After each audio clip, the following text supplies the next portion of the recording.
नमो सिद्धारं नमो आयर्याणं नमो वज्रायाणं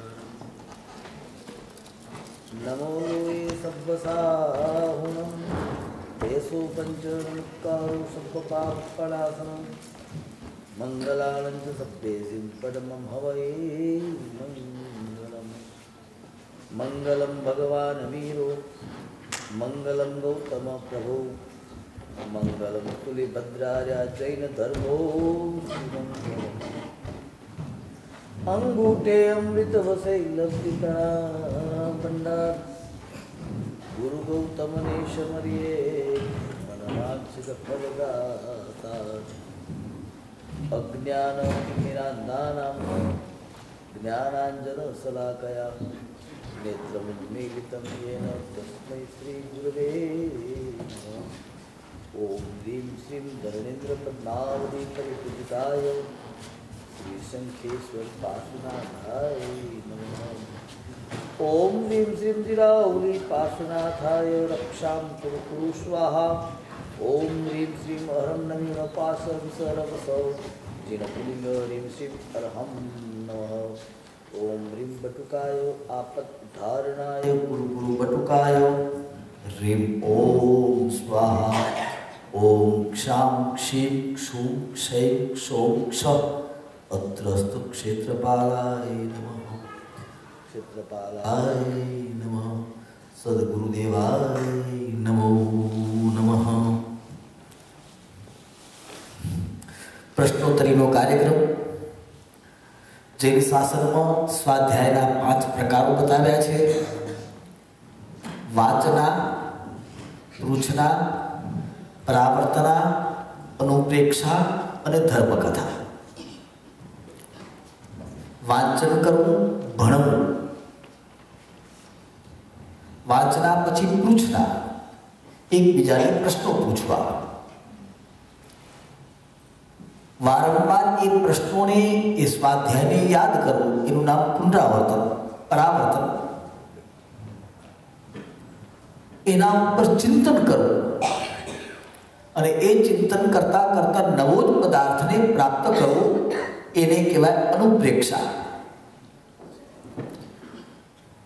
आवा 5 प्रकारना स्वाध्यायमांथी एक अत्यारे जे स्वाध्याय चाले छे जेने कहेवामां आवे छे पूछना। गौतम स्वामी महाराजाए परमात्मा भगवान महावीर ने 36,000 प्रश्नों पूछा था।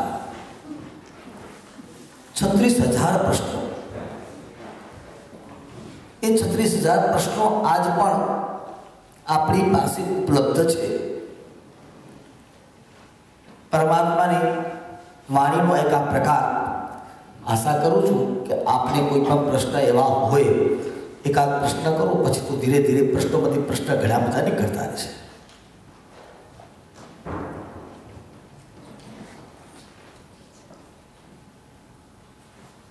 भाईओ मांथी प्रश्नों पूछे तो वधारे सारूं, बहनों तो तैयार ज छे।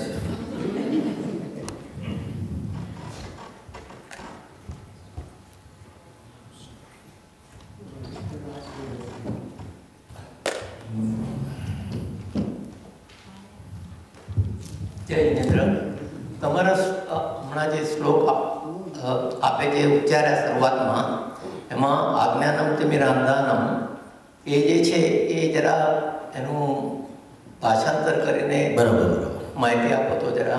બિલકુલ, બહુ સરસ।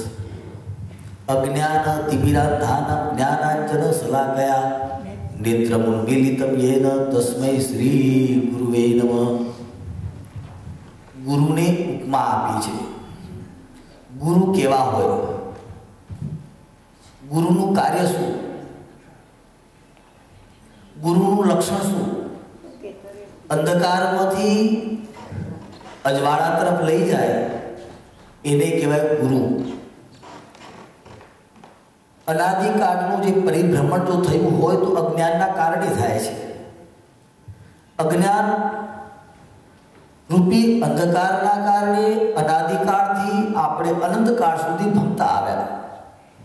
એ અજ્ઞાન રૂપી અંધકારને હટાવનારા અને જ્ઞાન રૂપી અંજનનું આંજન કરવાવાળા અજ્ઞાન તિમિરાંધાનમ જ્ઞાનાંજન શલાકયા નેત્રમુન મિલિતમ યેન અજ્ઞાન રૂપી મિથ્યાત્વ રૂપી જે આપણને અંધાપો લાગ્યો છે એ અંધાપોને દૂર કરવા વાળા એવા સદગુરુને હું પ્રણામ કરું છું. બહુ અદ્ભુત છે. પહેલા તો આપણને સમજાવવું જોઈએ અજ્ઞાન કોને કહેવાય. એક પ્રશ્નમાંથી બીજો પ્રશ્ન, લગભગ મારા ખ્યાલ મુજબ હું જેટલું ભણેલો છું એના કરતાં જેટલા અહીંયા બેઠેલા બધા વ્યક્તિઓ છે ને એ સ્કૂલનું એજ્યુકેશન મારા કરતાં વધારે જશે એવો મને વિશ્વાસ છે. તો જ્ઞાન અને અજ્ઞાનમાં શું તફાવત? તો જ્ઞાન અને અજ્ઞાનની બે વસ્તુ ધ્યાનમાં રાખજો. જેનાથી આત્માનું કલ્યાણ થાય, જેનાથી આત્મા ઓળખાય, જેનાથી સુદેવ સુગુરુ સુધર્મની સમજણ પડે, જેનાથી મિથ્યાત્વ હટે, જેનાથી સદગતિ મળે, જેનાથી પરંપરાએ મોક્ષ મળે, જેનાથી મોહનીય કર્મ તૂટે, આ બધાની વ્યાખ્યાનો એક વ્યાખ્યા કહેવાય, એનું નામ જ્ઞાન. અને એનાથી જે કંઈ હોય વિપરીત, ઉલટું, અવળું, એ બધું અજ્ઞાન. ચાહે મોટામાં મોટી ડિગ્રી પણ હોય અને એ સંસારને પરિભ્રમણ કરવા વાળી હોય તો એને અજ્ઞાન કહેવાય. એવા અજ્ઞાન રૂપી અંધકારને દૂર કરનાર એવા કોણ? તસ્મૈ શ્રી ગુરુવે નમઃ. એવા ગુરુને નમસ્કાર થાઓ. ગુરુ અરિહંત પરમાત્મા પણ ગુરુ હોઈ શકે. અરિહંત પરમાત્મા મોટામાં મોટા ગુરુ તો અરિહંત પરમાત્મા છે. દેવ પણ છે, ગુરુ પણ છે. દેવ તત્વ પણ છુપાયેલું છે, ગુરુ તત્વ પણ છુપાયેલું છે. દેવમાં ગુરુ તત્વ હોય. તો અજ્ઞાન તિમિરાંધાનમ જ્ઞાનાંજન શલાકયા. જ્ઞાન રૂપી આંજનની શલાકા વડે શું કરવા વાળા? અંજન કરવા વાળા. અને મિથ્યાત્વ રૂપી એનું જે અંદર જે પડેલો કચરો છે એ કચરાને દૂર કરવા વાળા એવા સદગુરુને હું નમસ્કાર કરું છું. પેલા અજ્ઞાન અને જ્ઞાનની મેં વ્યાખ્યા કરી. ફરીથી, અજ્ઞાન કોને કહેવાય? જ્ઞાન કોને કહેવાય? અજ્ઞાનની શું વ્યાખ્યા કરી? જે સંસારની અંદર ડૂબાડે, દુર્ગતિમાં લઈ જાય, અહંકારને ઉત્પન્ન કરે, મોહનીય કર્મને પેદા કરે, સંસારની આસક્તિને વધારે, આનું નામ અજ્ઞાન. જેનાથી આત્માનું ભેદનું જ્ઞાન થાય, જીવ અને શરીરનું જ્ઞાન થાય, પૂતગલ અને જીવ વચ્ચેનો ભેદ રેખા બાંધવું પડે, જુદાઈ પડે, એનું નામ જ્ઞાન. આવા જ્ઞાનને દેવાવાળા એવા સદગુરુને આપણે પ્રણામ કરીએ છીએ. એમાં છતાંય શું ભાગ્યશાળી નામ હતું? કંઈ પ્રશ્ન પૂછવાવાળા? મહેન્દ્રભાઈ, પ્રણામ. બહુ સરસ પ્રશ્ન પૂછ્યો. મને પણ બહુ સારો ગમ્યો કે આવો કઠિન એક શ્લોકનો પૂછવાવાળા કોઈ મળ્યા એમ. ચાલો, ખૂબ આભાર મહેન્દ્રભાઈ, તમારી ખૂબ ખૂબ અનુમોદના. બોલો. ઓકે, તમે સવારના કીધું કે રાગ અને દ્વેષ એના વિશે જરાક વધારે. બિલકુલ. આ 8 દિવસની પ્રવચનમાળા છે ને, એ 8 દિવસની પ્રવચનમાળા રાગ અને દ્વેષ ઉપર જ ચાલશે. રાગ દ્વેષને કેમ હણવા, કેમ ઓછા કરવા. અને આ જગત પણ રચાયેલું છે રાગ અને દ્વેષ ઉપર. ડગલે અને પગલે રાગ જોડાયેલો છે.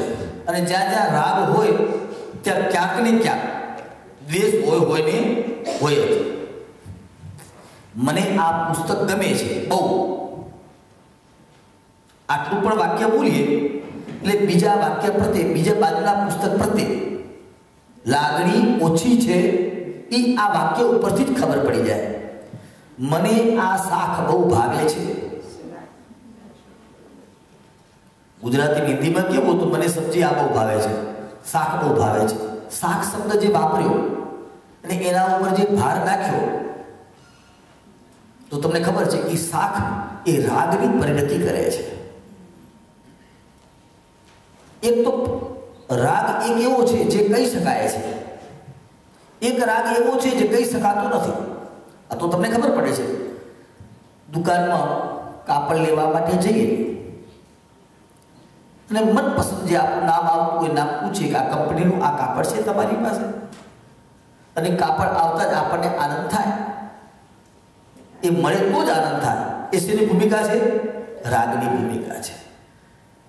જે દિવસે લંડનમાં તમે લોકોએ કોઈ પણ આવ્યા હશે, એક મનમાં કલ્પના તો હશે ને, જમીન, મકાન, દુકાન, ફેક્ટરી, અને એના થયા પછી આ એરિયામાંથી પેલા એરિયામાં થઈ જાય તો મને એકાદ તો અમેરિકામાં પણ જોઈએ.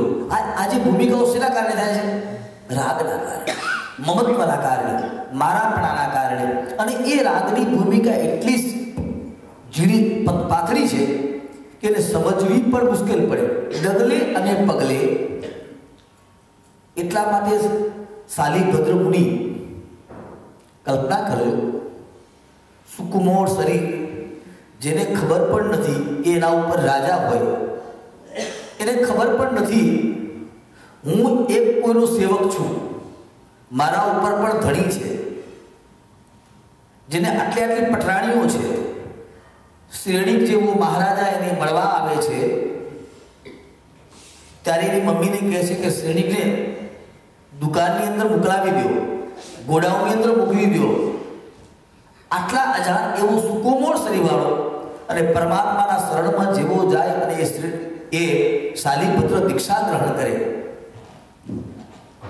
અને એ ધગધગતા તાપની અંદર પોતાની ચામડીને બાળી નાખે ને એનું પરિણામ આપણે ત્યાં તમે કોઈ પણ પુરાચાર્યોના ચરિત્ર વાંચશો એટલે એક જ વાત આવશે: તપ અને ત્યાગના કારણે કષ્ટને સહન કર્યું, અને કષ્ટને સહન કર્યા પછી ભેદરેખા જાણી મળે. અત્યારે શું થાય છે? આપણી પાસે જ્ઞાન તો હોય છે, પરમાત્માએ 12.5 વર્ષ સુધી ઘોર તપ કર્યું. કલ્પસૂત્રના જ્યારે વ્યાખ્યાનો ચાલુ થાય ત્યારે તમે ધ્યાનથી સાંભળીએ ને તો 4-5 ચૈત્રની અંદર આંખમાંથી આંસુ રોકાય નહીં. એટલા બધું દર્દ પરમાત્માને કષ્ટો આવતા જાય ત્યારે આપણને એમ થાય કે જે પરમાત્મા જન્મતાની સાથે અસંખ્યાતા દેવી દેવતાઓ ઉપર લઈ જતા હોય, જેના દેવતાઓ ચરણ ચૂમતા હોય, એવા વ્યક્તિને આટલી પરિસ્થિતિની અંદર મનની સ્થિતિ આવી મજબૂત રહી તો થોડું કષ્ટ આવશે તો મારી પરિસ્થિતિ શું થશે? મને પણ આટલા વર્ષોથી ભણાવતા ક્યારેક છે ને, હું તમને સત્ય કહું, વિચાર તો આવે ક્યારે સમ્યક્ત્વ અને સંકિતની ભૂમિકાની વાતો કરીએ ત્યારે આપણને એમ લાગે કે હું પોતે ક્યારેક તો એટલું બધું થાય કે સમ્યક્ત્વ મળી જ ગયું છે એટલો વિશ્વાસ આવી જાય, અને ક્યારેક એમ લાગે કે સમ્યક્ત્વથી ઘણા બધા દૂર છે. આ મારી પોતાની વાત કરું છું. સમ્યક્ત્વની ભૂમિકા આવે ત્યારે ક્યારેક બહુ નાચવાની ઈચ્છા થાય કે વાહ પ્રભુ તારું શાસન મળી ગયું, અને ક્યારેક જાત્રે નિહાળીએ ત્યારે એમ લાગે ના હજી તો સમ્યક્ત્વ ઘણું બધું દૂર છે. ખુદને પણ સમજણ પડતી નથી, મને પોતાને સમજણ નથી પડતી કે હું અપેક્ષાએ કહી શકાય કે સમ્યક્ત્વ છે, પણ અમુક અપેક્ષાએ એમ લાગે કે ના આવું સમ્યક્ત્વ આ તો ક્યાંથી આવી શકે આપણા હાથમાં? ભિખારીના હાથમાં સોનાનું પાત્ર ક્યાંથી આવે? સોનાનું પાત્ર મીન્સ સમ્યક્ત્વ, એટલે ભિખારી જેવા આપણે. ત્યારે આપણને એમ થાય કે જેમ ભિખારીના હાથમાં સમ્યક્ત્વ ના આવે તેમ આ પ્રભુ તારું આ સમ્યક્ત્વ, આ ભૂમિકા ક્યાંથી મળશે? મૂળ વાત ચાલી હતી રાગ અને દ્વેષના પરિણામ ઉપરથી. એટલે રાગના ઘણા બધા પ્રકારો બતાવ્યા છે. એમાં અનંતાનુબંધીય, અપ્રત્યાખ્યાનીય, પ્રત્યાખ્યાની અને સ્વંજલ્ય એવા 4 પ્રકારના કસાયો બતાવ્યા છે. એમાં ક્રોધ અને માન એ દેશમાં ચાલે જશે, માયા અને લોક એ રાગમાં ચાલે જશે. આમ કરતા ભૂમિકાની સામાન્ય તરીકે રાગની ભૂમિકાઓ સમજી શકાતી હોય છે કે જે ભૂમિકા શરીરથી ચાલુ થઈને ઉપરના માત્રામાં વધતી જતી હોય છે. ક્યારેક કોક જીવને ક્યારેક કોઈક એવા પણ જીવો હોય છે જેને કોઈ પણ પદાર્થ મળે તોય ઠીક છે, ન મળે તો પણ ઠીક છે. આવી જે રાખી શકવાની જે તૈયારી હોય તો આપણે સમજી લેવું કે કંઈક આપણામાં રાગદ્વેષના પરિણામો ઠીક છે. કોઈ બીજો પ્રશ્ન? પ્રકાશ ફરમાવો છે.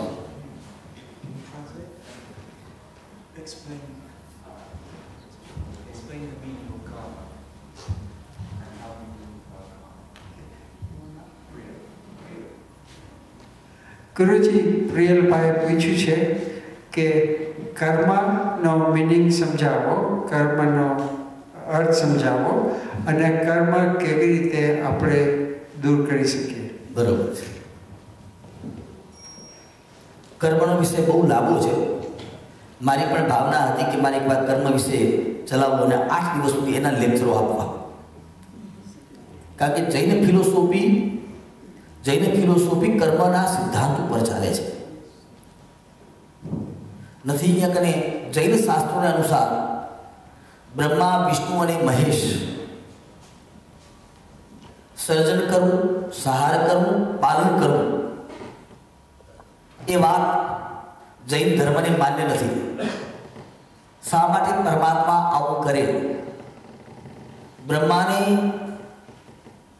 ઉત્પન્ન કરવું પડ્યું તો કોઈ દેવી દેવતાને નુકસાન પહોંચાડવું પડ્યું, કોઈને સંહાર કરવું પડ્યું.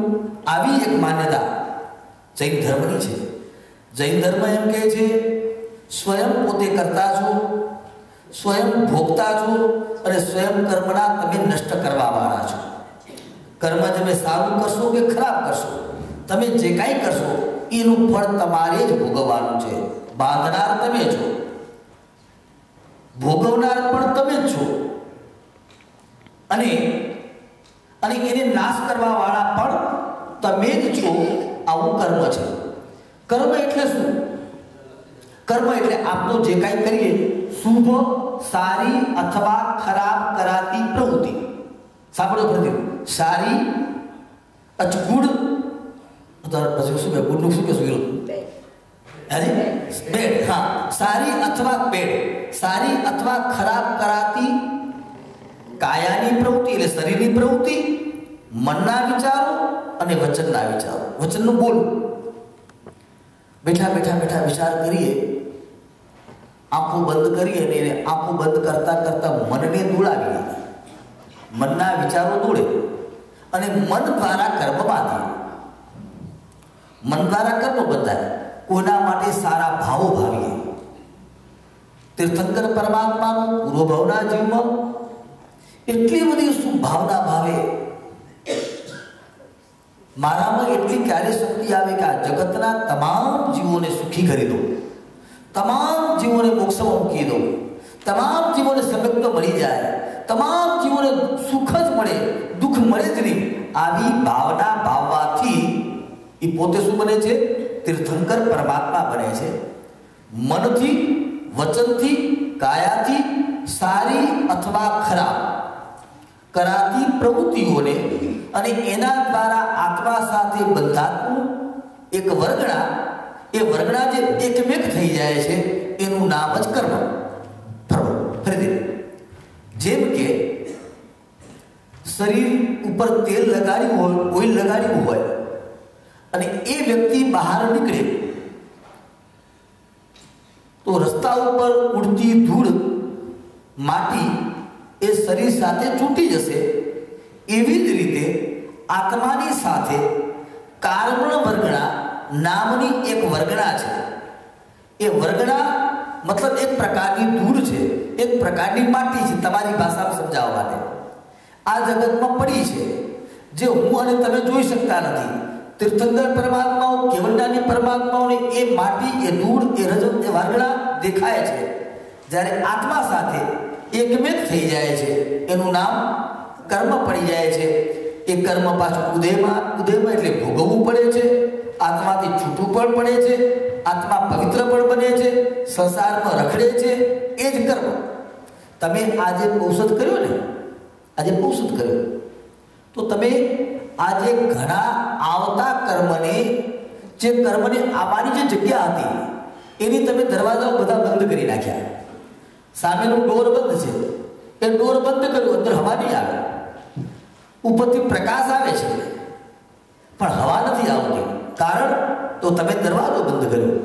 તમે 8 કલાક 10 કલાક પરમાત્માની સાક્ષીએ, આત્માની સાક્ષીએ, મનથી, વચનથી, કાયાથી તમે નિયમ ગ્રહણ કર્યો કે હું 8 કલાક 10 કલાક કોઈ પણ પ્રકારનું પાપ કરીશ નહીં, કોઈની પાસે કરાવીશ નહીં, અને કરતા હશે તો એની પ્રશંસા પણ નહીં કરું.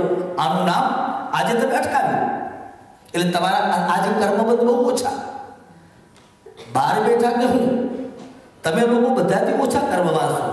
આમ જેણે કર્મ આ નથી લીધું, કીર્તિ નથી ગ્રહણ કરી, એ કર્મ વધારે માનશે.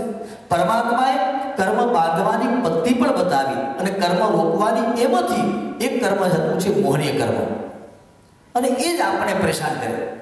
એક વાત તમને કહું, દુનિયામાં સવારના ઉઠીને માણસ ક્યાં જુએ? દર્પણમાં મોઢું જુએ. બરોબર? દર્પણમાં શા માટે જુએ? હા, અને તમને ખબર છે દુનિયામાં વોર્નિંગ કેટલી આવે? પેલા વાળથી વોર્નિંગ આવે, બરોબર ને? વાળથી વોર્નિંગ આવે કે ભાઈ એ ભાઈ હવે તું સાવધાન થઈ જા, બહુ કમાઈ લીધું, હવે તું ધંધો બંધો છોડ, તું તારું કામ કર. પેલા કાળમાં આવે, પછી દાંતમાં આવે, બરોબર ને? પછી આંખોમાં આવે, પછી શરીરની કરચલી ઉપર આવે. કર્મ સત્તા તમને વોર્નિંગ નોટિસ ઉપર નોટિસ આપે કે ભાઈ હવે જાગી જા, હવે તું કંઈક કરી લે, તારે જવું પડશે. અને પછી તારા કર્મ તને કામ આવશે. થોડું ઘણું કંઈક થોડી ખબર પડી?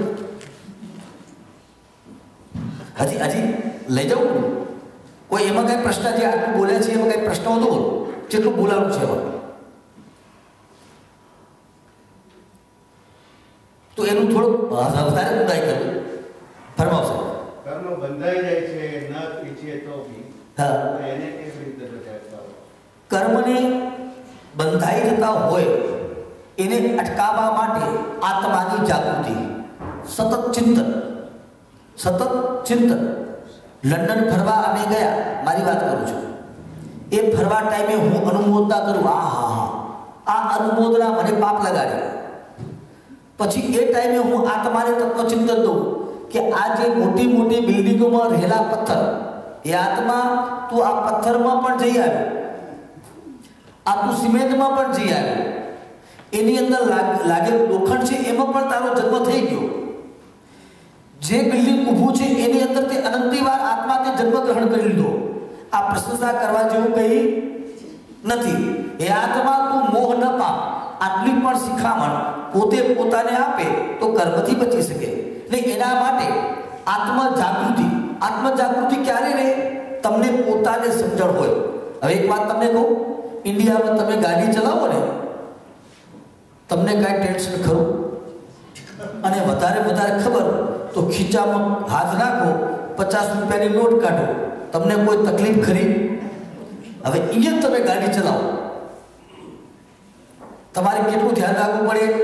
30 ને 30 40 કરી શકો, પણ 60 તો કરી ન શકો ને. કેમ? તમને જાગૃતિ છે. કઈ તમને ખબર છે કે વારંવાર નોટિસો આવશે, એમાં 12 વખત નોટિસ આવી જાય,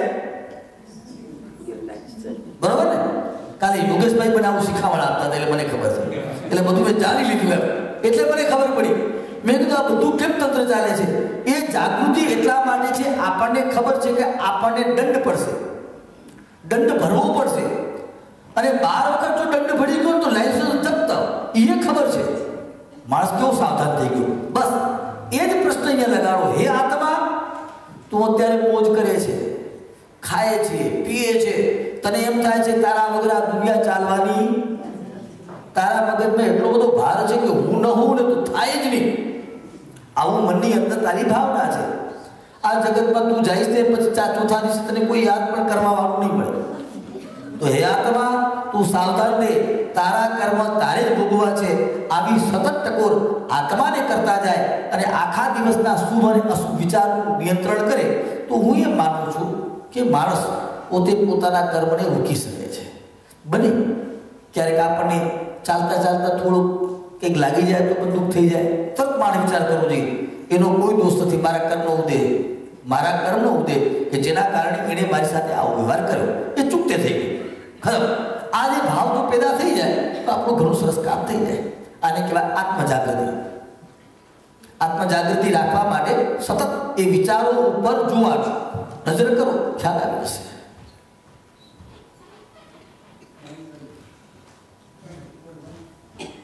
પ્રશ્નો તમારા બહુ સારા છે, બહુ સારા પ્રશ્નો. આપણે નૌકાર મંત્ર બોલીએ છીએ અને માંગલિક બોલીએ છીએ, એ બેમાં સિમિલર વસ્તુ છે, એનો મતલબ સમજાશે? બેમાં ફરક શું છે? માંગલિક કોને કહેવાય અને નૌકાર મંત્ર? નૌકાર મંત્ર તો નમસ્કાર મહામંત્ર છે. દુનિયાની સર્વશ્રેષ્ઠ વ્યક્તિ, ઉચ્ચતમ વ્યક્તિ, સારામાં સારી વ્યક્તિ, પવિત્ર વ્યક્તિ, પૂજ્ય વ્યક્તિ, એને વંદન કરવું, એને નમસ્કાર કરવો, એને પ્રણામ કરવા, એનું નામ નમસ્કાર મહામંત્ર. માંગલિક કોઈ પણ શુભ કાર્ય કરતા પહેલા, સુંદર કાર્ય કરતા પહેલા પરમાત્માઓને, ઈષ્ટ દેવતાઓને, પરમેશ્વરીઓને યાદ કરવા, એનું નામ જ માંગલિક. માંગલિકનો મતલબ કોઈ પણ શુભ કાર્ય કરતા, સારું કામ કરવા જતા પહેલા પરમાત્માને, ઈષ્ટદેવોને યાદ કરવા. આપણા જગતમાં ઈષ્ટદેવ કોણ છે? 5 પંચ પરમેશ્વરી છે. તો એને યાદ કરવા, કેમ કે સારું કાર્ય કરતા કરતા પરમાત્માને યાદ કરવાથી એ કાર્ય નિર્વિઘ્ને થાય છે, સારી રીતે પતી જાય છે, ઓછી તકલીફો આવે છે, કામ કરવામાં સરળતા પડે છે. આને કહેવાય છે કે એ ટાઈમે જે કંઈ સ્તોત્ર ગણવામાં આવે, જે કંઈ મંત્ર ગણવામાં આવે, એને કહેવાય છે માંગલિક અથવા મહામાંગલિક. વાત બેસી કે બેસી? હા, સારા પ્રસંગો કરીએ છીએ કે પહેલા હંમેશા નૌકાર મંત્રથી શરૂ કરીએ. હા, દુનિયાનો, હા, બહુ સરસ, બહુ સરસ. બેસ. તો દુનિયામાં સર્વશ્રેષ્ઠ મંત્ર કોણ છે? નૌકાર મંત્ર. આ જગતમાં કેમ કે એક મંત્ર ઉપર અનંતા દેવતાઓનો વાસ છે. એક શબ્દની ઉપર અનંતા શબ્દની અંદર મંત્રો છુપાયેલા છે. અનંતા મંત્રોનો એક જગ્યાએ સમાવેશ થતો હોય એવો કોઈ મંત્ર હોય તો નવકાર મહામંત્ર છે.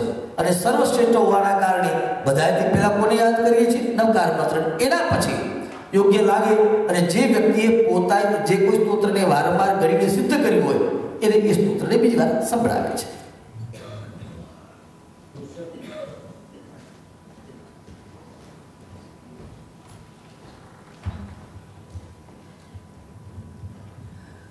ગુરુદેવ, આપે કહ્યું કે આત્મા કર્મ કરાવે છે.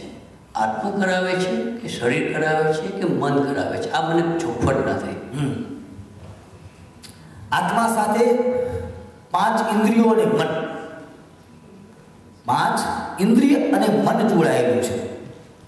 અગર એકલો આત્મા હોય તો ન તો કર્મ નિરંજન હોત, નિરાકાર હોત, સિદ્ધ શિલામાં બિરાજમાન હોત. એકલો આત્મા તો કરતો જ, પણ એની સાથે રહેલું જે શરીર છે, શરીર સાથે જોડાયેલી 5 ઇન્દ્રિયો છે, 5 ઇન્દ્રિયો અને મન, આ 5 આ ચીજો, અને સામે મિથ્યાત્વ, અવિરતિ, કસાય અને યોગ, આવા 4 ચીજો છે.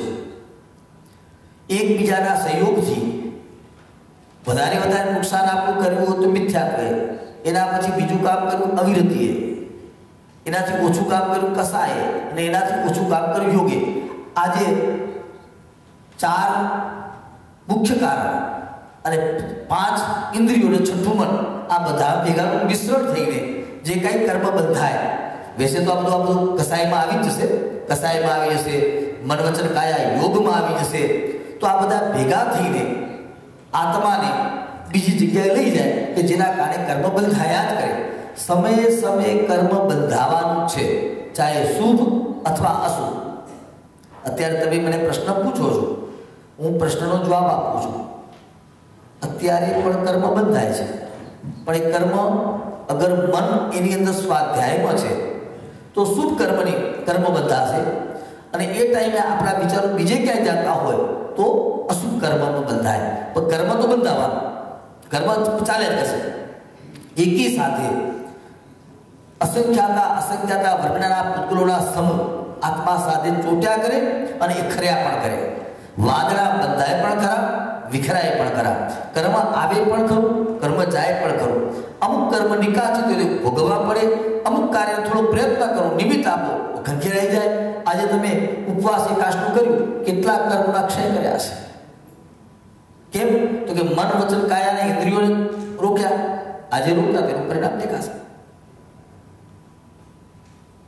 એટલે ખાલી આત્મા તો કરતો નથી, આત્માની પાછળ જે આ બધા પડેલા પદાર્થો ને એમાં પેલા મિથ્યાત્વ, અવિરતિ, કસાય, યોગ, આચાર, કોઈ જગ્યાએ 5 કારણ આપ્યા છે. મિથ્યાત્વ, અવિરતિ, કસાય, યોગ ને પ્રમાદ. કોઈ જગ્યાએ 5 આપ્યા, કોઈ જગ્યાએ 4 આપ્યા છે. સાથે આરામ. 5 ઇન્દ્રિયોને મન વિષયો દોડશે, વિષયમાં દોડશે, એમાં મન ભળશે, કર્મ બંધાશે, આત્મા સાથે જોઈન્ટ થશે, કર્મ ઉદયમાં આવશે. એ ટાઈમે જો ભાવ ચાલતા હશે એના ઉપર નવું કર્મ બંધાશે, અટકશે, તૂટશે, નવું બંધાશે, જોડાશે. આ સંસારની પ્રક્રિયા ચાલુ રહેશે. બરાબર?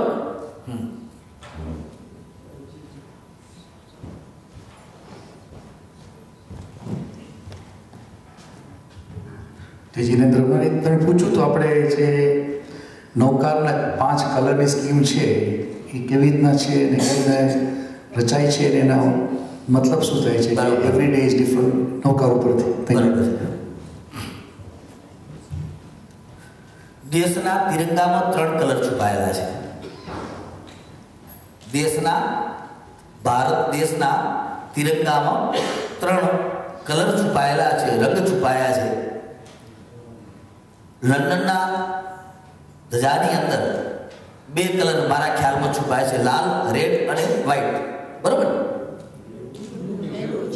બ્લુ 3 છે, રેડ, બ્લુ અને વ્હાઈટ. બરોબર, સોરી. ભારત અને આમને જે પ્રશ્ન બહુ સરસ પૂછ્યો છે. 5 કરણ: અરિહંત, સિદ્ધ, આચાર્ય, ઉપાધ્યાય, સાધુ. બધાથી અરિહંત પરમાત્માનું વર્ણ શ્વેત બતાવ્યું, સફેદ. વચ્ચોવચ્ચ જે કલર બતાવવામાં આવે છે એ સફેદ. પરમાત્મા અનંતાનંદ જીવોની જે કરુણા, શાંતિનું પ્રતીક, રાગ દેશનું વિરામનું અટકી જવાનું પ્રતીક. કસાયો પણ થોભી ગયા, અટકી ગયા. અને એના પછી મનની અવસ્થા, કર્મ યુદ્ધ સાથે લડાઈ ચાલતી હતી, એ બધું અટકી ગઈ. અને સફેદ કલરનો ઝંડો ફેરકાવ્યો. મતલબ બસ અમારું યુદ્ધ પૂર્ણ થઈ ગયું છે. અને કર્મ યુદ્ધે, ધર્મ યુદ્ધ, ધર્મદેવતા પાસે, ધર્મદેવ પાસે શરણાગતિ જે સ્વીકારી છે, અને એના પ્રતીક રૂપે અથવા કરુણાના પ્રતીક રૂપે પરમાત્મા, અરિહંત પરમાત્માનો વર્ણ કેવો બતાવ્યો? સફેદ બતાવ્યો, શ્વેત. સિદ્ધ પરમાત્માનો લાલ બતાવ્યો. 8 કર્મ નષ્ટ થયા. અગ્નિ પ્રગટી, એ અગ્નિ અધ્યવસાય રૂપી અગ્નિની, અધ્યવસાય મતલબ ભાવ, વિચાર. ભાવને વિચાર આમ તો એક ન કહેવાય, પરંતુ મારે તમારી પાસે શબ્દ બોલ્યા વગર ચાલે એમ નથી. અધ્યવસાય ને ભાવ, હું અધ્યવસાય કહીશ તો પણ મને તકલીફ. અધ્યવસાય જુદી ચીજ છે, વિચાર અને ભાવ જુદી ચીજ છે. છતાં હું તમારા માટે બધું ભેગું કરી નાખું છું. મેં તમને સવારે કીધું ને કે અદ્ભુત માટે શબ્દ કદાચ મારા જેવા ના આવડતું, આપણે એમની ગુડ. બીજો કોઈ માણસી આગળ તો વેરી ગુડ કહેશે, કોઈ એને વન્ડરફુલ કહેશે, અને એનાથી ઓર વધારે શબ્દ બોલવો તો કયો બોલાય? એક્સલન્ટ. તો આવા 4-5 શબ્દો નીકળ્યા. પણ છતાંય તમે ગુડ સાથે સારાને ન્યાય, અધ્યવસાય એટલે આત્માના વિચારો છે, પરિણામો છે. એ અધ્યવસાયથી, એ અધ્યવસાય રૂપી શુભ અધ્યવસાયની અગ્નિ દ્વારા કરીને બધાએ કર્મને બાળી નાખ્યા. આત્મા પવિત્ર થઈ ગયો. એ અધ્યવસાય રૂપી અગ્નિ અને એનાથી મળેલા કર્મ, આત્મા જે પવિત્ર થયો, એના કારણે વર્ણ કેવો બતાવ્યો? પરમાત્માનો લાલ, રક્ત બતાવ્યો. આચાર્ય ભગવતનું વર્ણ બતાવ્યું છે પીળું, કેસરિયા કલર. ધર્મ માટે, પોતાની શાસનની ધર્મ ધજા ટકાવવા માટે થઈને કેસરિયા કરવા. અને એના કારણે આજે હજારો લાખોને જૈનો બનાવવાનું કોઈ કામ કર્યું હોય તો આચાર્ય ભગવંતોએ કર્યું છે. તીર્થંકર કરતા કેય ઘણું કામ પરમાત્મા પછી કે આચાર્યો ભગવંતે આ સુધી આ પરંપરાને જો ચલાવી આવી હોય તો આચાર્ય ભગવંતોએ કરી છે. માટે આચાર્ય ભગવંતનો ભગવત કયો કલર બતાવ્યો છે? પીળો. સૂર્યનું પ્રતીક છે, સૂર્યનું. ઉપાધ્યાયજી મહારાજ ભણાવવાનું કામ કરે છે, સૂત્ર અને અર્થનું દાન આપે છે. મૂળ સૂત્રો અને મૂળ સૂત્રના અર્થ ભણાવવાનું કામ કોણ કરે છે? ઉપાધ્યાયજી મહારાજ. બગીચામાં માળી જેમ પાણી આપે અને એ બગીચો હર્યો ભર્યો રહે એમ ઉપાધ્યાય ભગવંતો આ ચતુર્વિધ સંઘને જ્ઞાનરૂપી દાન આપે છે. માટે અને એ ચતુર્વિધ સંઘને હર્યો ભર્યો રાખે છે, માટે એનો કલર બતાવ્યો લીલો. અને સાધુ ભગવંત કર્મને ખપાવવા માટે કાળી મજૂરી કરે છે.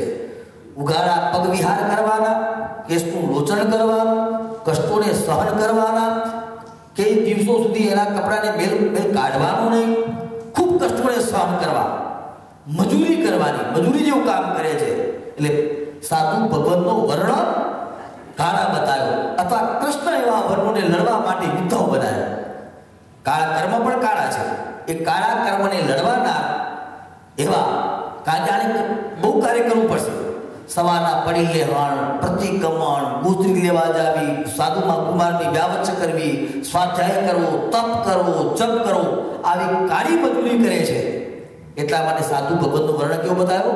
કાળો બતાવ્યો. ફરીથી અરિહંત, સિદ્ધ, આચાર્ય, ઉપાધ્યાય અને સાધુ, આ જેટલા કામો છે ને, તમે ધ્યાન રાખજો. ફરીથી આ જેટલી પ્રતિમા છે ને, તે પ્રતિમાની અંદર પણ કંઈ પણ નવું આવે તો તમારે પૂછવું જોઈએ.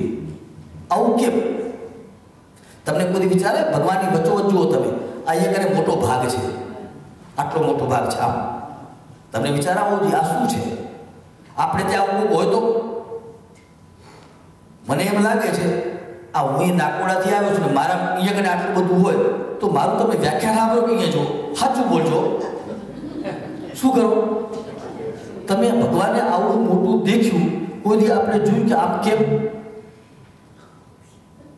આવું પરમાત્માને જોયું. હવે એના પગ કાન આટલા લાંબા હોય, દેખો ભગવાનના કાન બહુ લાંબા હોય. આવા કોઈના કાન લાંબા હોય તો શું થાય? વ્યાખ્યાનની ચર્ચા ન થાય. પેલા ડાકોડાવાળા ભાઈ આવ્યા છે ને, એના કાન કેવડા લાંબા, કરીએ કે ન કરીએ? દેખો ભગવાનના કાન લાંબા. અદ્ભુત વાતો છે. તમને ક્યારે ક્યારે અરિહંત પરમાત્માનો મોકો મળશે તો કર્મવાદ અને અરિહંત પરમાત્માનું સ્વરૂપ બતાવશું. કેમ અરિહંતને આપણે જૈન ધર્મવાળા અરિહંતને આટલું બધું કેમ મહત્વ આપ્યું? અદ્ભુત. અને અરિહંતને સમજ્યા વગર તમે આ જગતને નહીં સમજી શકો, ફીકું લાગશે. ક્રિયા કરી જૈન કુળમાં જન્મ્યા છીએ એટલે જૈનની ક્રિયા કરવી, સામાયિક કરવું, પ્રતિક્રમણ કરવું, ભૌષધ કરવું, એમાં એક દિવસ તો જતો રહ્યો. હવે 7 દિવસ અમને એમ થાય 31 તારીખે અમારી ફ્લાઇટ છે, તમને એમ થાય કે 31 તારીખે અહીંયા જતા રહેશે. પછી હવે લીલી વનસ્પતિ આપણે ખાવાની. હવે શું એમ કાંઈ ધર્મ ન થાય. એમ મારો કહેવાનો ભાવાર્થ એમ ધર્મ ન થાય. કર્મ સામે લડવું અને મોક્ષ મેળવવું બહુ કઠિન કામ છે, બહુ કઠિન કામ છે. ચાલો એના સિવાયનો પ્રશ્ન સમજાય કે ભાઈ? પ્રશ્ન હાજી હાજી.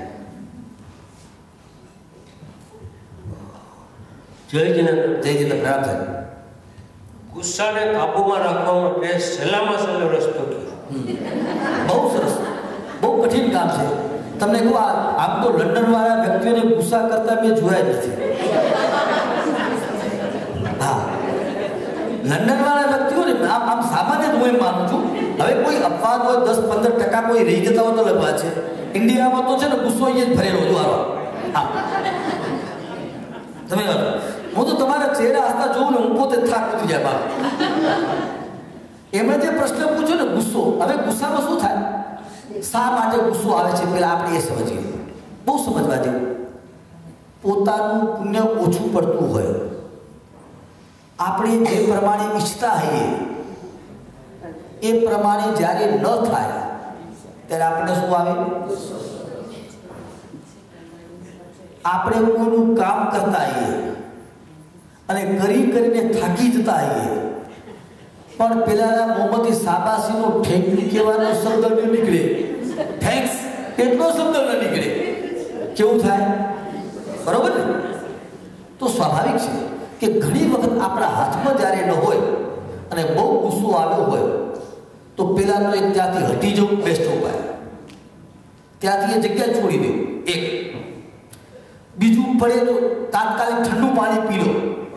2 ત્રીજો ઉપાય, જે સમયે ગુસ્સો આવે છે ત્યાં દર્પણ સામે રાખો. તમારો ચહેરાની જે આકૃતિ છે તમને પોતાને લાગશે કે આ ચહેરો સારો નથી લાગતો. 3 ગુસ્સો જ્યારે આવે, જેની સાથે ગુસ્સો થવાનો પ્રસંગ આવે એ જગ્યાએથી તમે હટી જાઓ. પેલો એક ઉપાય.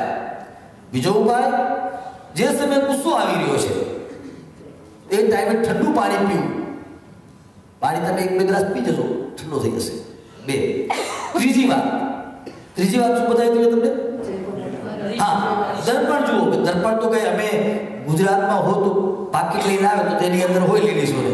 અહીંયા તો મને ખબર નથી પાકીટ મેકઅપનો સામાન સાથે લઈ નાખે તો કઈ વાંધો નથી. પણ જેન્ટ્સ વાળા શું કરવું એ પાછો પ્રશ્ન ને. હે હા, એ બધું છે. હવે આમાં તો હા એક કામ થઈ શકે, મોબાઈલ છે, મોબાઈલમાં પોતાનો ફોટો ખેંચે અને પાછું જોઈ લે, રસ્તો તો નીકળી જાય. 3 ચોથી વાત એ છે, હવે એક તો સ્વભાવ હોય. સાંભળજો પેલા, પ્રભુથી મમ્મી પાપાનો જે સ્વભાવ હોય ને લગભગ પ્રાય કરીને છોકરાઓમાં આવતો હોય છે.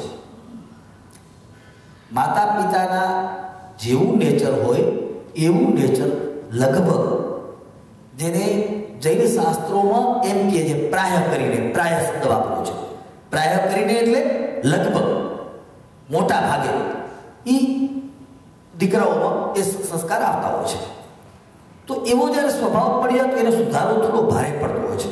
તો એવા લોકોએ, મને એવું લાગે છે, કાઉસકની પરંપરા સાચવી જોઈએ.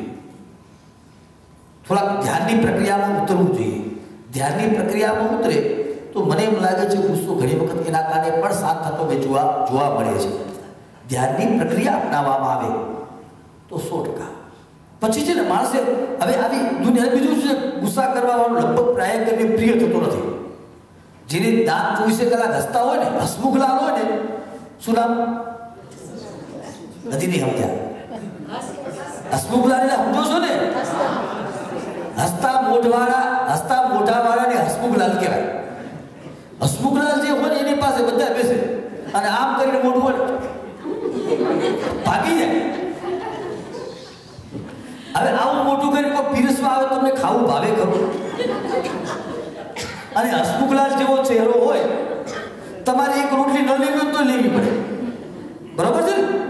હા, એટલે તો એક આ ફાયદા પણ છે, નુકસાન પણ છે. એટલે ગુસ્સાને કંટ્રોલ કરવા માટે મોટામાં મોટો ઉપાય. બાકી શાસ્ત્રીય પાઠો, જૈન શાસ્ત્રોનું ચિંતન, કયા સાધુઓ એના કારણે દુર્ગતિમાં ગયા, ચંદ્રકૌશિકનું દ્રષ્ટાંત, આવા તો હજારો દ્રષ્ટાંતો છે કે જેના કારણે ક્યારે આવું નુકસાન થયું. પણ એ ન કરવું હોય તો વ્યવહારની ભૂમિકામાં આટલું પણ કરે તો અવશ્ય.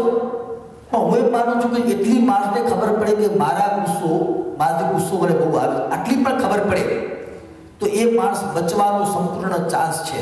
કેમ? એને ખબર પડે છે રોગને રોગ તરીકે સ્વીકાર કર્યો છે.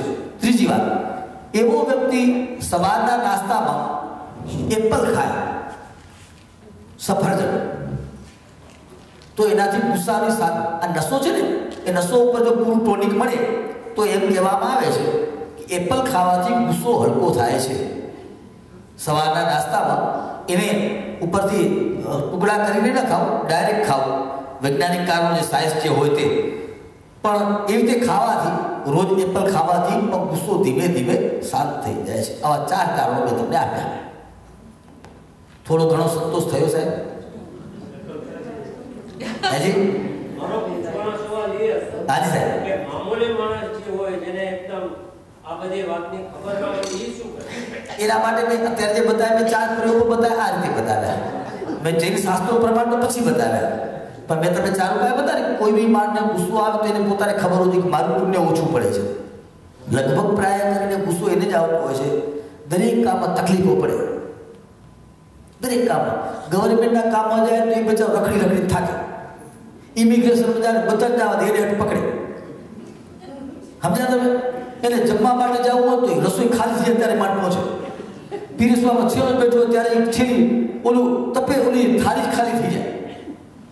અને પછી ઓલા પાછા પીરસવા વાળા બચારા સારામાં સારા બેન હોય ને, બધાનું ધ્યાન રાખતો એ ટાઈમે ભૂલી જાય. તમે જોજો આવું બને તો આ બધું ગુસ્સા થવાના કારણો છે. હવે એટલે ખબર નહીં પડે, પણ એક જ વાત છે કે ગુસ્સાને પોતે સ્વીકાર કરે છે કે મારો ગુસ્સો ખરાબ છે, એવા વ્યક્તિનો ગુસ્સો અવશ્ય શાંત થાય ને થાય. પેલા ગુસ્સાને સ્વીકાર કરવો પડશે કે હું ગુસ્સાથી અપ્રિય થાઉં છું. ગુસ્સાવાળો વ્યક્તિ ક્યારે પ્રિય ન થાય. મોટે બધા વખાણ કરે પડે, આપણને એમ થાય કે આ જાય તો સારું. સાચું ખોટું? દુનિયામાં એક વાત, ઓછું બોલવા વાળો અને હસતો ચહેરો એ આ દુનિયામાં બધે જીતાઈ જાય. ઘણું બોલવા વાળો માણસ અને ગુસ્સા વાળો માણસ મોઢે કોઈ નહીં કહે, પણ પાછળથી કોઈ એની પ્રશંસા પણ નહીં કરે. વાત સાચી ખોટું તો કહેજો પાછું, અનુભવો તો કહેજો પાછું. ગુરુજી, હાજી, મારો અનુભવ એવો છે કે 99% જે લોકો ગુસ્સો કરતા હોય છે એ કોઈ એનાથી નબળું હોય ને એના ઉપર ગુસ્સો. બિલકુલ સાચી વાત છે. કોઈ લોકો એ જ વ્યક્તિ કોઈના મા બાપ કહેતા હોય છે કે આ દીકરાને બહુ ગુસ્સો છે કે દીકરીને બહુ ગુસ્સો છે, પણ જ્યારે પોલીસમેન હોય છે ત્યારે એનો ગુસ્સો નથી હોતો. બિલકુલ સાચી વાત. એટલે બેઝિકલી કે આપણે જ્યાં સ્ટ્રોંગ હોય ત્યાં આપણે ચરબી બતાડી શકીએ છીએ. બહુ સરસ મજાની વાત કરી ધીરુભાઈએ કે આ જગતમાં આપણે ગુસ્સો આપણો જ્યાં એને હુકમ ચાલતો હોય ને ત્યાં જ બતાવીએ. ને એને ખબર છે કે અહીંયા કોઈ બોલે એમ, પણ જ્યાં આપણને ખબર કે આપણા ઉપરનો છે તો આપણે, ને કદાચ મને એમ લાગે સાંજે યાદ કરાવજો, એક દ્રષ્ટાંત આપશું, હાસ્યનું દ્રષ્ટાંત, મજા આવશે. આપણે માંગલિકની અંદર કેવડી ભગવતનું નામ આવે છે, ત્યાં નૌકાર મંત્રમાં છે કે કેમ સ્પષ્ટતા કરશો? પ્રશ્ન નહીં શકતા. માંગલિકની અંદર આપણે કેવડી પન્નતો કેવડી ભગવંતનો ઉચ્ચાર કરીએ છીએ, ચત્તારી મંગલમ અરિહંતા.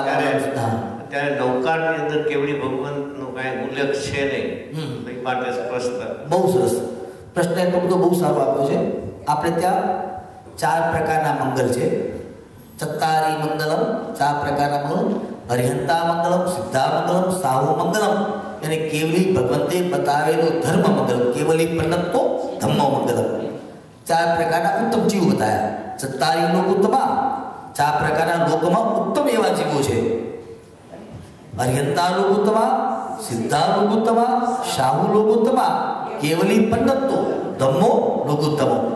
એમનો પ્રશ્ન એમ છે કે આ બધી વાત તો બેસી ગઈ, જો 4 વસ્તુ ઉત્તમ હોય તો નવકાર મંત્રમાં એ કેમ દેખાતી નથી? કેવલી શબ્દ ક્યાંય લખ્યો નથી. આપણો પ્રશ્ન આ જ ને. હવે જોજો તમે પ્રશ્ન જોજો. આપણે ત્યાં છે ને અરિહંત, સિદ્ધ, આચાર્ય, ઉપાધ્યાય, સાધુ. ઉપાધ્યાય, આચાર્ય, ઉપાધ્યાય અને જે સાધુ છે, આ 3 પદ છે. એમાં કેવલીનો સંભાવના પૂર્ણ છે. કેવલીની અગર પંચ પરમેષ્ઠીમાં ક્યાંય પ્રવેશ કરવો હશે આપણને તો સાધુ પણ આમાં જશે. નમો લોય સર્વસાવડમ. નમો લોય, લોય એટલે લોકમાં, સબ એટલે બધા પ્રકારના. કોઈ મતિ જ્ઞાનીવાળા, કોઈ અવધિ જ્ઞાનીવાળા, કોઈ મન પ્રજ્ઞાનીવાળા, કોઈ કેવળ જ્ઞાનવાળા, કોઈ બહુ શ્રુતિ, કોઈ વેક્રી લબ્ધિવાળા, અનેક લબ્ધિઓવાળા, આવા બધા પ્રકારના સાધુઓનો સમાવેશ તેમાં થશે. નમો લોએ સર્વ સાવડમ. અરિહંતમાં સર્વ શબ્દનો જોઈન્ટ કર્યો, સિદ્ધાંતમાં સર્વ શબ્દ જોઈન્ટ ન કર્યો, ઉપાધ્યાયમાં સર્વ શબ્દ જોઈન્ટ ન કર્યો, અને સાહુમાં સર્વ શબ્દ જોઈન્ટ કર્યો. સર્વ એટલે સભી, સર્વ એટલે બધાય, સર્વ એટલે એવરીબડી. હા, બરોબર, એક આવડી ગયો શબ્દ. ચાલો, તો આ જે શબ્દ છે, તો સર્વ શબ્દના કારણે મતિ જ્ઞાની, શ્રુત જ્ઞાની, અવધિ જ્ઞાની, મંત્ર જ્ઞાની, કેવળ જ્ઞાની, એક લબ્ધિવાળા, ઘણી બધી લબ્ધિઓવાળા તમામે તમામ સાધુઓનો સમાવેશ એમાં થઈ જશે. નમો લોએ સર્વ સાહુનમ. એટલે તમારે કેવલી પન્નતો ધમ્મો લઘુત્તમો એ શબ્દનો સમાવેશ નમો લોએ સર્વ સાહુનમ થઈ જશે. બેઠો બરાબર? હજી થોડું ઘણું કંઈ કન્ફ્યુઝ છે? બોલો પ્રશ્ન બોલો. હવે તમે ધર્મ કયો છો? હવે ચાલો તમે એમ કહેશો ભાઈ કેવલી આવી ગયા, તો ધર્મ ક્યાંથી આવ્યો? ધર્મ તો ક્યાંથી આવશે? અરિહંતમાંથી ધર્મ આવવાનો છે. અરિહંતે જે બતાવ્યું એને જ આચાર્ય ભગવંતે બતાવવું પડશે, અને જે આચાર્ય અરિહંતે બતાવ્યું એ જ ઉપાધ્યાયને ભણાવવું પડશે. જે આચાર્ય અરિહંતે કીધું હશે એ સાધુ ભગવંતે કરવું પડશે. હજી તમે સમજ્યા ને? અહીંયા કને કોઈ પણ આચાર્ય કોઈ પણ નિયમાવલી બહાર પાડવા જાય તો એને જૈન શાસનમાં આગમની વાત ના આવતી હોય તો ગમે તેટલો વિદ્વાન હતો એને બહાર કાઢી મૂકે. બરોબર? અહીંયા કને ચાલે નહીં. કોઈ એમ કે આપણે હવે કામ કરીએ, લંડનનો સંઘ ભેગા મળીને આ ટાઈમે બહુ ઠંડક હોય છે તો દિવાળી ઉપર થોડી ઠંડક બરોબર હોય છે તો આપણે દિવાળી પરિસર કરી નાખીએ. એ લંડન વાળો કરી શકે, કદાચ કરવું હોય તો કોઈ આચાર્ય કરી શકે? કેમ ન કરી શકે? એ પણ કોના નિયમથી બંધાયેલો છે? અરિહંતના નિયમોથી. એને આગળના પાઠ જોશે, એને શાસ્ત્રોના પાઠ જોશે. શાસ્ત્રોના પાઠ વગર નહીં મળે તો નીકળી જવું પડશે, ચાલશે નહીં. તો કેવલી પંડિતનો ધમ્મો મંગલમ કીધું તો કેવલી શબ્દમાં સાધુ ભગવત આવી જ જાય છે. ખ્યાલ આવે છે ને? એ પણ અરિહંત ધર્મનો એ ફોલો કરે છે, અરિહંત પરમાત્મા ધર્મનો ફોલો કરે છે. એટલા માટે એમને કેવ જ્ઞાન થયું છે. અને કેવ જ્ઞાન થયું છે, કેવલીના અર્થ ઘણા બધા થાય છે. જીને કેવલી પણ થાય, શુદ્ધ કેવલી પણ થાય. કેવલી પંડિતનો ધમો કે મંગલમ, તો કેવલીનો અર્થ અરિહંત પરમાત્માએ બતાવેલા એવા જીન કેવલીનો અર્થ કરવાનો. કેવલી બે પ્રકારના, એક તો જીન કેવલી અને એક શુદ્ધ કેવલી. એક કેવ જ્ઞાન ન થયું હોય પણ શુદ્ધ જ્ઞાનના ધણી હોય, પૂર્વનું જ્ઞાન હોય તો એને શુદ્ધ કેવલી કહેવામાં આવે. અને એ જેને રાગદેશ ધર્મનો ક્ષય કર્યો છે અને કેવ જ્ઞાન થઈ ગયું છે તો એને જીન કેવલી કહેવામાં આવે. તો આ પ્રમાણે અરિહંત પરમાત્મા પણ જીન કેવલીમાં આવી જાય છે.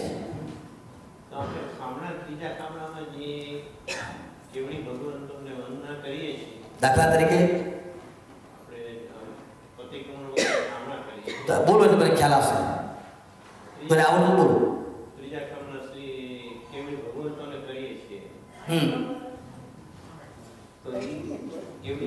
આવડતું તો બોલો. ત્રીજા ખામના કોઈ આવડે છે? બોલો બોલો બોલો.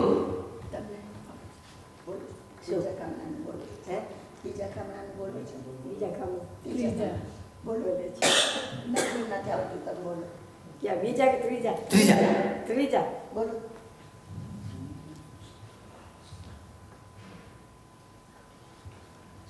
સાધુ સાધ્વીના ગુરુદેવની આજ્ઞા. ત્રીજા કામના શ્રી પંચમા વિક્ષેત્રને વિષય જયવંતા તીર્થંકર દેવ બિરાજે છે તેમને કરું છું ને કરાવું છું. જગન્ય તીર્થંકર 20-170 તે સ્વામીના ગુણ ગામ કરતા જગન્ય કર્મની પૂર્ણ કપે ઉત્કૃષ્ટા સુખજે તો આજીવ તીર્થંકર ગોત્ર બાંધે. હાલ આ પંચમા વિક્ષેત્રમાં 20 ભગવાન બિરાજમાન છે. તેમના નામ લઉં છું. પેલા શ્રી વંદર સ્વામી, બીજા શ્રી ઉગંદર સ્વામી, ત્રીજા શ્રી બાહુ સ્વામી, ચોથા શ્રી બાહુ સ્વામી, પાંચમા શ્રી જાતના સ્વામી, છઠ્ઠા સ્વયં પ્રભુ સ્વામી.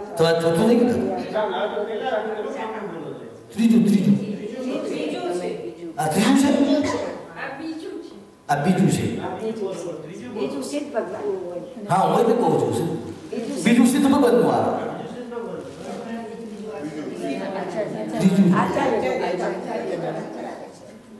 ત્રીજા કામના શ્રી ભરત ક્ષેત્રના વિશે આચાર્ય દેવ વિરાજે છે તેમને કરાવું છું ને કરાવું છું.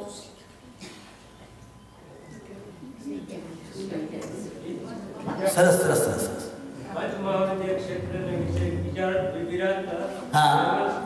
જયવંત કેવડી ભગવાનને કરું છું અને કરાવું છું. જે સ્વામી જગતના હોય તો ઉત્કૃષ્ટ હોય અને કેવડી હોય તો એક.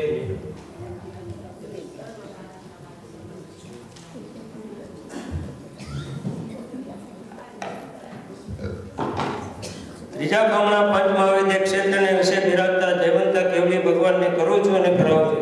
તે સ્વામી ચૈતન્ય હોય તો 2 કરોડ અને ઉત્કૃષ્ટ હોય તો 9 કરોડ કેવડી. તે સર્વને મારી તમારી સમય સમયની વંદનાવજો. તે સ્વામી કેવા છે?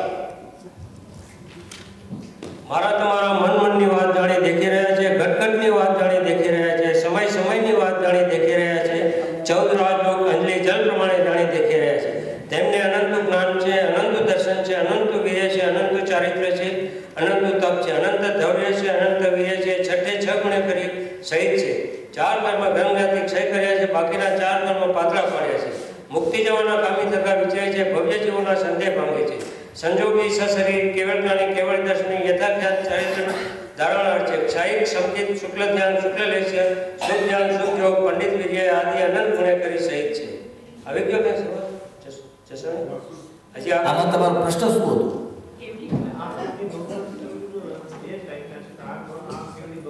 આમાં છે ને આ તો આચાર્ય ભગવંતની વાતો ચાલી રહી છે. પેલા અરિહંતની વાત ચાલી, સિદ્ધની વાત ચાલી, પછી આચાર્ય ભગવંતની વાત ચાલી. ઓલામાં તો જેમ 5 મહાવ્રત પેલા 4 મહાવ્રત હતા પાર્શ્વનાથ ભગવાનના, પછી ત્યાં 5 મહાવ્રત, તો એકબીજામાં સમાવેશ થઈ જાય. જેમ આચાર્ય ઉપાધ્યાયને સાધુ દેવગુરુ ધર્મમાં કરવા જવા હોય તો આ ત્રણેય પદમાં આવી જાય. દેવમાં કોણ આવશે તો અરિહંત સિદ્ધ, આ ત્રણેય ભેગા કરી નાખો તો ગુરુમાં પણ આવી જશે, અને આ 2 3 5નો સમાવેશ કરી નાખો ધર્મમાં પણ આવી જશે. દેવ ગુરુ અને ધર્મ. તો આ એવી રીતે છે, ઘણી વખત કોઈ પણ પદાર્થને લાભો કરીને અલગ અલગથી જુદા પણ પાડી શકાય. એ જ પાછું ભેગું કરવું હોય તો એક વિભાગમાં પણ લાવો તો લાવી શકાય, એક જ વિભાગ. સર્વને જય જિનેન્દ્ર. 4 બાકી ગયા છે. ક્વેશ્ચન્સ અને આન્સર્સનો ફક્ત સમય પરિપૂર્ણ થાય છે. અહીં ચા માટે બધાને પધારવા વિનંતી છે મેઇન હોલની અંદર. ખૂબ ખૂબ આભાર ગુરુજી, આપે ખૂબ જ સરસ ક્વેશ્ચન આન્સર્સ કરાવ્યા. ક્વેશ્ચન અમારા અને આન્સર તમારા, તે બદલ ખૂબ ખૂબ આભાર. પહેલા ધીરભાઈ તમે લઈ જાઓ કુશદભાઈ વાળા ભાઈઓને. પ્રવીણાબેન તમે લેડીઝને લઈ જજો. ગુરુજી આવે છે. ગુરુજી પધારો.